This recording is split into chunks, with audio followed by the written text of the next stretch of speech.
Forget frequently asked questions. Common sense, common knowledge, or Google. How about advice from a real genius? 95% of people in any profession are good enough to be qualified and licensed. 5% go above and beyond. They become very good at what they do, but only 0.1% are real geniuses. Richard Jacobs has made it his life's mission to find them for you. He hunts down and interviews geniuses in every field: sleep science, cancer, stem cells, ketogenic diets, and more. Here come the geniuses. This is the Finding Genius Podcast with Richard Jacobs.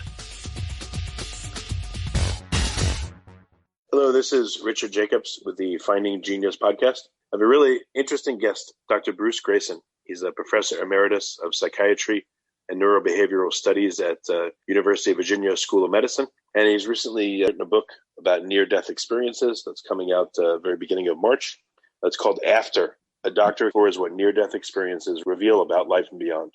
So yeah, coming out March 2nd, 2021. So I wanted to talk to him about it. So Bruce, thanks for coming. Thank you, Richard. I'm delighted to be here with you today. I know you talk about it in the book. Would you mind just giving people a teaser of how you first encountered near-death experiences? Sure. Well, let me start off by saying that I was raised in a scientific household. My father was a chemist, and we lived in a world where what you see is what you get. There was no talk about anything non-physical.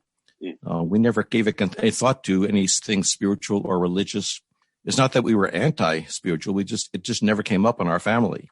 So I went through college and medical school with a totally materialistic mindset, never realizing there was much of anything else.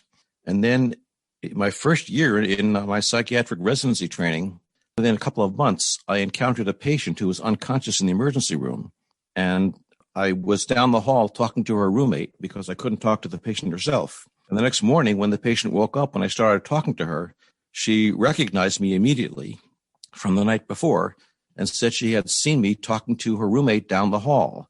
Now, that just stunned me entirely. I had no idea how this could happen. I thought she was playing some kind of a trick, but I was, a new intern. I didn't have time to think about these things, so I just filed it away as an, unexplained event and put it in the back of my mind for a few years. I mentioned you had a ketchup stain on your tie, and she even saw that. Yes, I had carefully buttoned up my jacket so that nobody could see that, but it was so hot in the interview room that I opened it, and no one saw it except her roommate.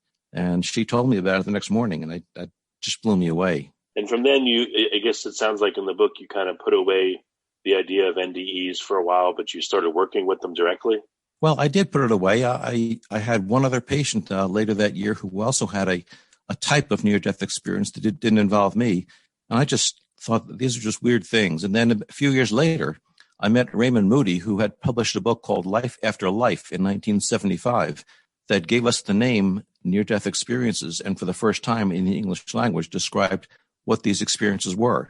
And I realized these were not just rare things that my patients were talking about. They were common events that happened quite frequently to patients on the verge of death. And since I had no way of explaining them, that provoked me to say, well, as a scientist, as a skeptic, I need to get to the bottom of this. And here I am 50 years later, still trying to understand them. And also in the book, it looks like you tried every way you could to disprove them or to find out, what could be causing them. Can you talk about that? Right. Not disprove them, because I knew obviously they really happened to these people. They had information they couldn't have gotten by normal means. And yet being a materialist, I tried to figure out how can this possibly be? And I looked at all the things that would make sense to look at when someone is near death. Are they deprived of oxygen? Do they have too much carbon dioxide on board? Is it the drugs they're given? Is it chemicals produced by the brain? Is there unusually going on in certain parts of the brain? And over the last 20 or 30 years, we've been able to collect data to test a lot of these hypotheses. And we found that not one of them holds up in a near-death situation. That is, people who are close to death have a better oxygen when they have near-death experiences, have less carbon dioxide, don't have any different electrical activity in their brains than people who don't have near-death experiences. And so, how has this changed your personal beliefs? Sure. One of the most profound things to me as a psychiatrist is how these experiences change the lives of the people who have them. They are never the same. And I've talked to people in their 80s and 90s who had their experience as teenagers, and they say, it's like it happened yesterday. I've never been the same. And I found that some of that rubs off on me and on other people as well, of the people who are, their significant others. They come back with a very spiritual outlook on life, so to speak. They don't value material possessions, power, prestige, status. They're much more concerned with interpersonal relationships. They tend to be very caring and loving people. Let me give you an example. One person I knew was a career Marine who was shot through the chest in Vietnam, and he was rushed to a combat hospital in the Philippines. And during surgery there, to remove the shrapnel from his chest, he had an elaborate near-death experience. And when he came back, the thought of violence was just inconceivable to him. Now, he had been a career Marine and couldn't imagine doing anything else, so he did go back to Vietnam and try to lead his platoon and found that he just could not shoot his gun. So he ended up leaving the Marines and coming back to the States and basically becoming a healthcare worker. And I've got story after story about people who were in violent professions, whether it's criminal activity or military or police, or people who were in very competitive businesses who just could not go back to that lifestyle, ended up going into some helping profession, either teaching or healthcare or the ministry, something like that. Have you had people that had a near-death experience years before, and now you were caring for them as they were about to die for real? And were they peaceful about it? Were they still worried? How does it translate to the experience of when you actually do pass away? It's interesting because they do have a very strong sense that death is not the end. They feel that they were dead and still were thinking and feeling and had some kind of life. And no matter what they think about the details of that afterlife world, they're all convinced that this world is not the whole story, that there's something else after. And that makes them not afraid of dying anymore. And paradoxically, being not afraid of dying makes them not afraid of living either. Because they're not afraid of losing life, they're more inclined to take risks, to live life to the fullest, and it gives them a much richer and more fulfilling and meaningful life. Now, I should also add, though, that doesn't mean they're blasé about other people's deaths. When they lose a loved one themselves, they still grieve. Even though they may feel confident that the loved one is still surviving in some place, they still feel the pain of the separation from them.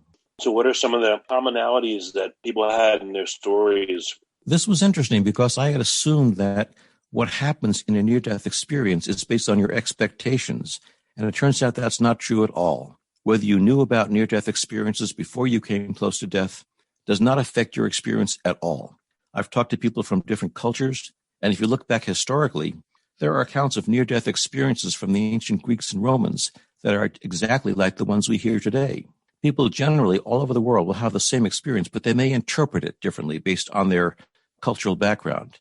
And in fact, many people, when they start to tell you about their near-death experience, say there were no words to describe it. So we have to get them to use whatever familiar metaphors they have.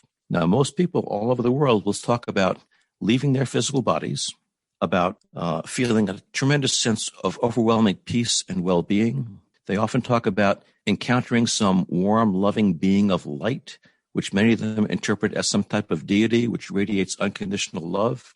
They may be guided through a review of their entire lives, and at some point are either told they need to come back or make a decision to come back.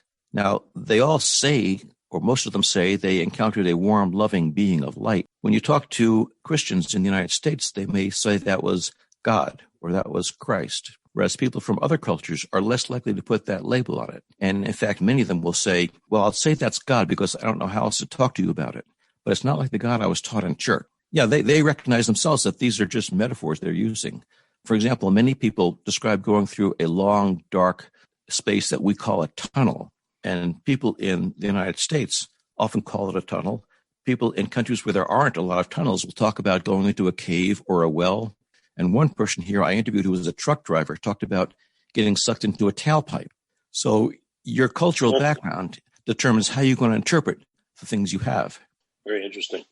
So it changed people's beliefs after they had the NDE? You said they went into different careers, were more caring about relationships. What about their spiritual beliefs? Did that affect the degree to which they were religious or weren't religious? Before we continue, I've been personally funding the Finding Genius podcast for 4.5 years now, which has led to 2,700 plus interviews of clinicians, researchers, scientists, CEOs, and other amazing people who are working to advance science and improve our lives and our world. Even though this podcast gets 100,000 plus downloads a month, We need your help to reach hundreds of thousands more worldwide. Please visit findinggeniuspodcast.com and click on Support Us. We have 3 levels of membership from $10 to $49 a month, including perks such as the ability to see ahead in our interview calendar and ask questions of upcoming guests, transcripts of podcasts you're interested in, the ability to request specific topics or guests, and more. Visit findinggeniuspodcast.com and click Support Us today. Now, back to the show. It's interesting that many of them do not become more religious. They often, in fact, become less devoted to any particular religion, but they become much more spiritual. And they're likely to say that they feel equally at home in any house of worship or just out in nature. And they appreciate the ritual, the music, and so forth of all different religions, but don't feel that any particular one religion has a monopoly on the truth. Yeah, that makes sense. What I don't know, like over the experiences that you've heard, like how did you feel yourself change? How did you feel like your beliefs changed? Or, as you tried to disprove this or figure out, oh, we can just write this off to this phenomena or that, and it didn't work. Like, what do you feel like over the past, I guess it's been, 40 years? How has your perception changed? Right. Well, I went into science thinking we were going to get all the answers, and it became very obvious that that wasn't going to happen. And the near-death experiences I talked to all had the attitude that, well, why do you need certainty? What's going to happen is going to happen, and it's going to be all right. Things all work out in the end for them. And they kind of say to me, don't be so concerned about trying to put down an answer in black and white or in English words. It just can't be done, and it's okay. And I've become, over the decades, very comfortable now with living with the unknown and not having to have all the answers. I'm not sure that I still have a belief in anything. I think if I do find myself surviving death, I certainly won't be surprised. But I can't say I have any certainty about what specifically will happen after death. Yeah, well, fortunately, I guess no one really knows for sure. It gave me comfort to read the stories. Like, I found as I was reading the book, I was looking forward to, all right, just give me one more story. Yeah, I mean, I've heard thousands of them myself, and I still look forward to each one. They're all different, and they all are seemingly tailor-made for the individual, and yet there are so many consistencies amongst different people and across different cultures. It's hard to just write them off as expectations. Yeah, what I thought might be pretty cool is if someone's in hospice and you had a collection of these stories and, someone came around and read a few of them to the person every day for comfort. What do you think of that idea? Well, we have tried to do some research with hospice populations, and most hospice workers are very reluctant to get their patients involved with research because their primary concern is with the comfort of the patient, and they don't want anything to be interfering with their efforts to provide comfort to them. So we have to be very careful about imposing our own thoughts, our own perceptions on the patient, and pretty much just let them talk about what they're perceiving. Now, interestingly, many, many patients in hospice will have repeated bouts with near-death states as they approach their own deaths, and they will have near-death experiences, and they will talk with us about them. And then we can encourage them to explore it on their own and decide how do they make sense out of it. Oh, really? I didn't know that. So do you see that people in hospice, as they have near-death experiences, do they become more relaxed about passing, or do they get more worried, or what happens? No, they do become much more relaxed. And in fact, many of them will talk about being greeted in their near-death experience by deceased loved ones who've gone on before. And they talk about how that makes them feel very comfortable about what's coming for them after they die. And that also makes the surviving families feel much better about the loved ones passing. Yeah, that seemed to be a common theme in a lot of the stories. They saw someone that had died long ago, and they spoke with them in their own fashion. The person said, it's not time, you have to go back. They didn't want to go back.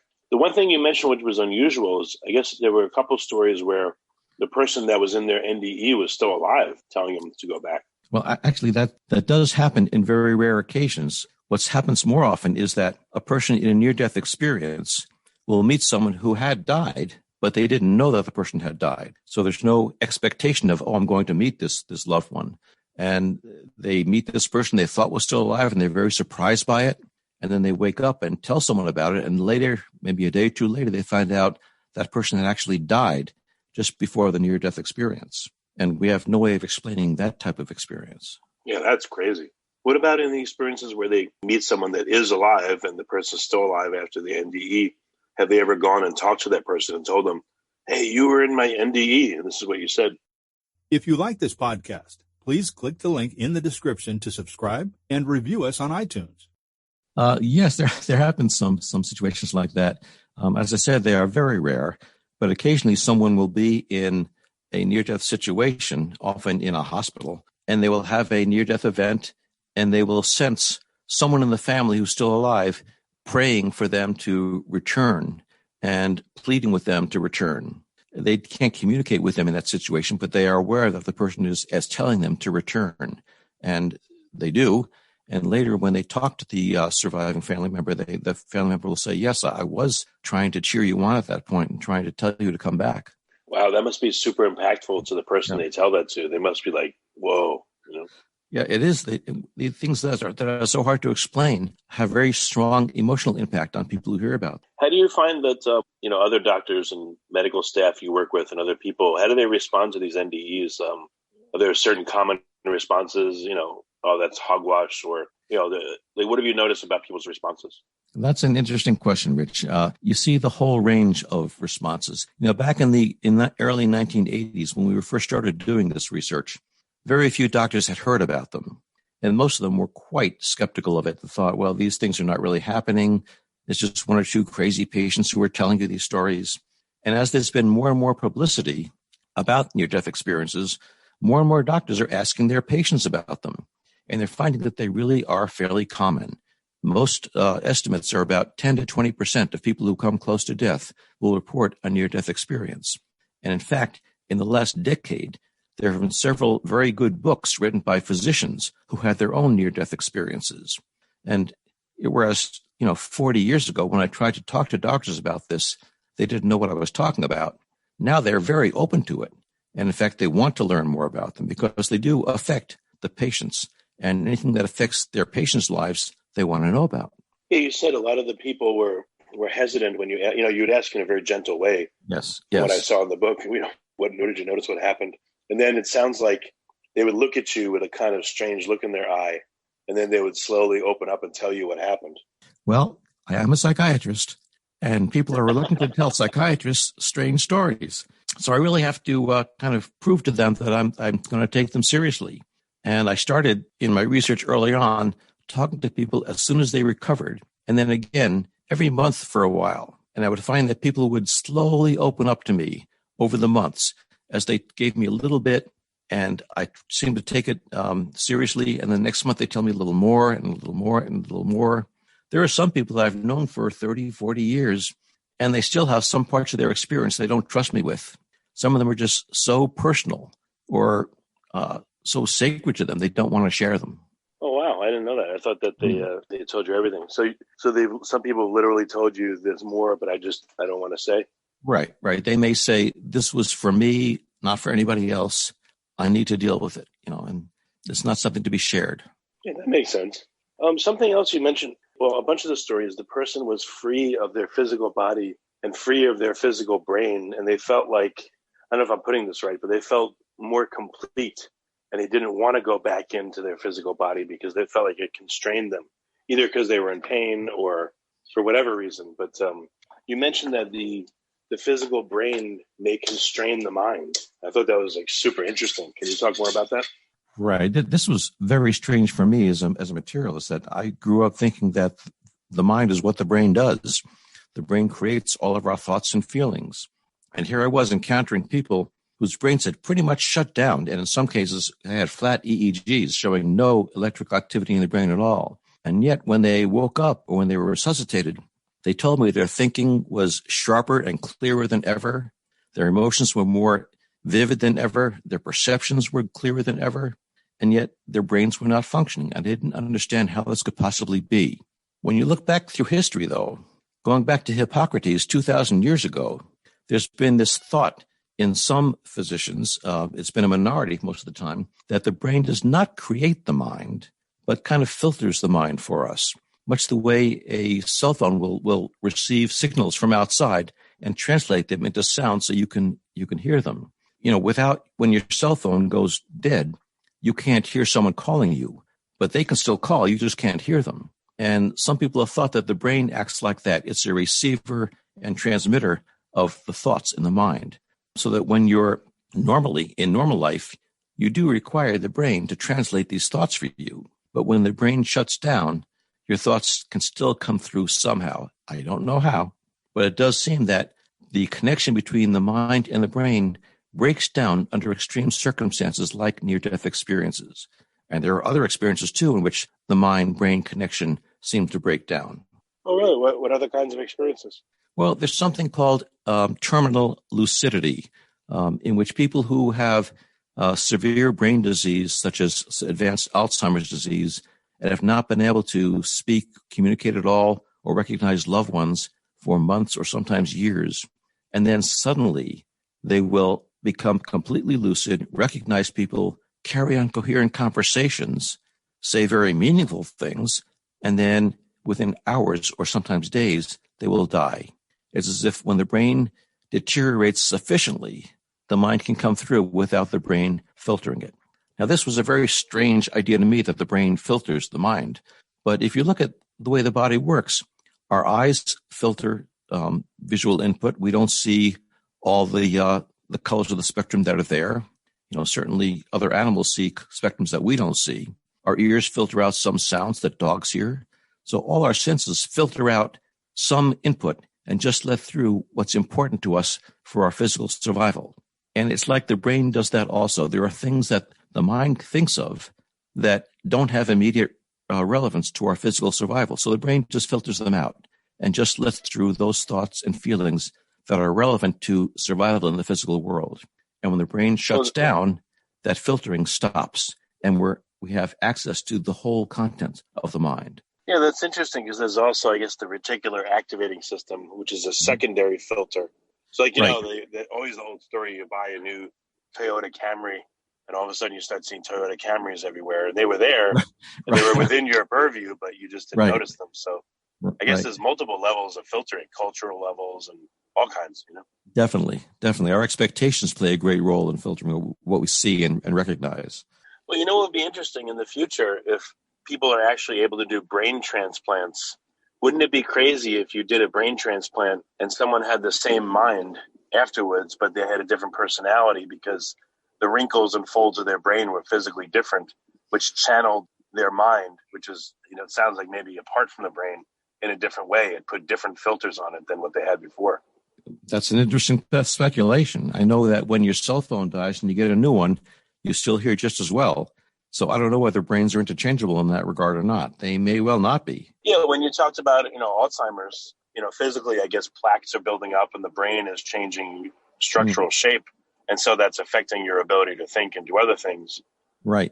So that's why I wondered that. It would be weird if you could, even if you didn't do a brain transplant, but if you were able to alter the structure of someone's brain, it would probably lead to a small or maybe a large change in their personality, but they're still them. Well, we see that in everyday life when your brain is temporarily changed by getting intoxicated or, having a stroke or something that interferes with brain function. You're temporarily unable to think as clearly as you usually do. Yeah, or if you're drunk, you may dance at a party, and normally you'd be way too shy to do that. So again, I guess it's like removing a filter on your own behavior as well. So where has all this NDE led you? What avenues are you looking into now? I know you're retired from being a professor, but I'm sure you're still mentally active. You wrote this book, but where are you going with these thoughts, and where is it taking you? What questions are you trying to answer now? Well, most people find near-death experiences interesting because of what they may tell us about death and dying and what happens after death. But for me as a psychiatrist, what's most interesting is what they tell us about life and living. And most people who have near-death experiences come back with very strong ideas about what makes a life meaningful and fulfilling. And it's not necessarily what they thought before the NDE. And what it often comes down to is something like the golden rule, that you basically need to treat other people with kindness and with love, and that makes everything about your life more rich. Now, many people who criticize near-death research say, oh, that's just the same tired old cliches. Well, yes, they are, but that's because most religions are based on the same types of experiences. Almost every religion we know of has some variant of the golden rule, and that's exactly what near-death experiences are told. Many near-death experiences will say, I didn't learn something new in my NDE. I was reminded of things that I had forgotten long ago. And they come back much more interested in loving people, in caring them, in becoming more altruistic, and having less investment in material possessions and in competition. And I think that if you look at how that changes people's lives, that gives us all some hints about what can make our own lives more meaningful and more fulfilling. Yeah, it'd be nice if all politicians had to go through a physician-assisted NDE before they could, take their position. Well, it's interesting that you bring that up because some politicians have had documented near-death experiences, and it did change their behavior. And I would mention Mikhail Gorbachev. Hosni Mubarak, or maybe it might be an old one. Before that, when it was the first Arab-Israeli détente. And when Gorbachev tore down the wall, they really became much less competitive, much less combative after their near-death experiences. Have you heard an NDE from someone that was like a stone-cold killer, a real violent or bad criminal, and what happened to them? Actually, I have. I've had written communications from several people on death row who had near-death experiences in prison as a result of a heart attack, usually. And they are very, very changed, very transformed by the experience, accept the fact that they are in there for life or have been sentenced to death and not particularly concerned about that. I do know people who have been career criminals, not necessarily murderers, but involved in organized crime, who had near-death experiences and then could not go back to that life and ended up usually, again, going into helping professions, often counseling spouse abusers or delinquent children. What do you want to bring NDEs more into the mainstream and increase awareness, or what are your goals right now? Yes, I think we do want to increase awareness both among physicians and healthcare workers and also among the general public about these experiences, that they are common experiences, they are normal, they don't involve any type of mental illness. They suggest that the mind and brain are not necessarily the same thing and that death may not be the end of your consciousness. And that changes how you may think about life and death and changes what you think is valuable in living. We're also looking at people who have difficulties coming back from a near-death experience. And if you can imagine, it's like you have a sudden religious conversion and your spouse or family doesn't, and that can cause some problems. Yeah. How has your family reacted, or how have your long-term colleagues reacted or seen you change, or in examples of other people, what kind of conflicts have occurred because of this? I've been very fortunate. Family and most of my colleagues have been very accepting. They know me well. They knew me well before I got involved in this work. And I'm really the same person. I'm just less anxious than I was. I'm much more concerned with people rather than things. And I'm much more comfortable with the unknown. And that's made a lot of my family very comfortable with it as well. They became much more spiritual, much more open to these things. Do you have children? And if so, have you spoken to them about this? Oh, yes. As my children were growing up, we had near-death experiences coming to visit us and staying in our house for a while. So they grew up with these stories. And now my children have children of their own. So they grew up with the idea of near-death experiences. When you go visit them, you should call it a near-dad experience. Yes. Well, that's very cool. Do you sense that there's what's left for the science, what's left for society to learn about NDEs? If everyone knew about them at this point, then what? What do we do with this knowledge? Well, I think there's a lot that science can still learn about near-death experiences. We're just beginning to scratch the surface of the physiology that goes along with NDEs. I don't think you can say that anything physical in the body causes the NDE, but they may permit the NDE to happen. I think we need to learn more and more about that and what can make that happen. But I think more importantly is what this means for how we decide to live our lives. And I think as more and more people become familiar with near-death experiences and the after effects, they may become more thoughtful about how they live their own lives and whether they need to be as anxious about death and dying as we always have been. I think a lot of the difficulties we have in life are due to our fear of dying. And a lot of our competition and a lot of our material possessions are all based on getting the most you can before you die. And if you really believed that life doesn't end at death, that in some way we keep going on, that can change your whole outlook towards life. Yeah. Is there a way medically to reliably give someone an NDE? Is it is it playing with fire to try to create something like this so that people can have those experiences? Well, we can't ethically bring people close to death, but people have tried other ways to sort of mimic a near-death experience. They've used guided hypnosis. They've used psychedelic drugs.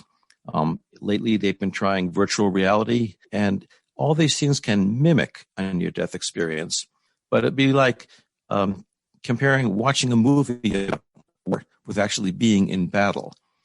You can get a small taste of what it's like, but it's not the real thing, and you know it's not the real thing. Well, have you run into people that, I mean, do you wish you had one? I wish I had one. I don't want to die anytime soon, but after reading your book, I wish I could have an NDE so I could feel these things, Well, I'm still enough of a scientist that I want to maintain my objectivity, and I think I would lose that if I had a near-death experience myself. But I'm comfortable knowing that I probably will have one when the time comes, and that makes me feel more relaxed. Yeah, that's good. You mentioned psychedelic drugs. I was just about to mention this too. When the dose is strong enough, some of the reports I've heard from these experiences are similar to NDEs. So I guess that's an analogous way or a different way of approaching the NDE phenomenon. Maybe in an intense religious worship, people have their own form of again, it's not an NDE, but their own form of enlightenment that happens.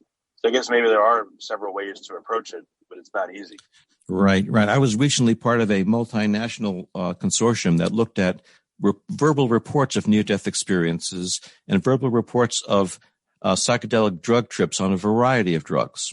And we found a number of similarities. The drugs that came closest to the near-death experience were things like ketamine and DMT, dimethyltryptamine.